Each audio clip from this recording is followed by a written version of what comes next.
The group of 7 rich countries, G7, will try to show the world at a summit that the West can still act in concert to tackle major crises by donating hundreds of millions of COVID-19 vaccines to poor countries. They also agreed to deal on a minimum corporate tax rate.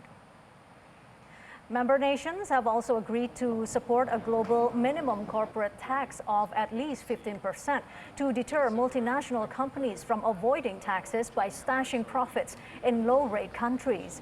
UK Prime Minister Boris Johnson will use the G7 meeting to urge world leaders to commit to vaccinating the global population by the end of 2022. A summit meeting of the group of 7 wealthy democracies will be held this week between 11th to 13th of June. Leaders including U.S. President Joe Biden to attend the meeting.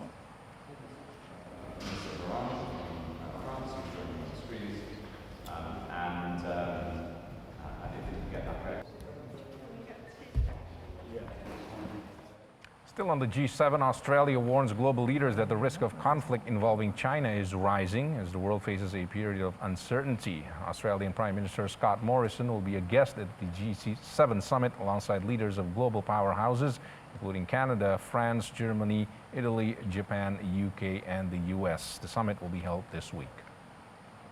Australia's prosperity rests squarely on maintaining our position as an outward-looking, open trading and economy. At the G7, we will be working with others to buttress the role of the World Trade Organisation and to modernise its rulebook where necessary. A well-functioning WTO that sets clear rules, arbitrates disputes objectively and efficiently penalises bad behaviour when it occurs. This can be one of the most powerful tools the international community has to counter economic coercion. Now, in my discussions with many leaders, I've taken great encouragement from the support shown for Australia's preparedness to withstand economic coercion in recent times. It has galvanised. The most practical way to address economic coercion is the restoration of the global trading body's binding dispute settlement system, where there are no consequences for coercive behaviour. There is little incentive for restraint. The defining issue, I believe, for global and regional security is about the stability that we're currently seeking to maximise. That regional stability and security upon which our security, our prosperity, our way of life depends. And that is occurring at a time of escalating great power strategic competition.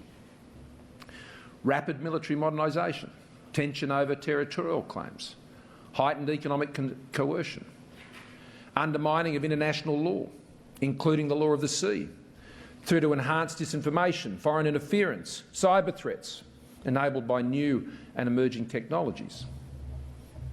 There's a lot to talk about in Cornwall.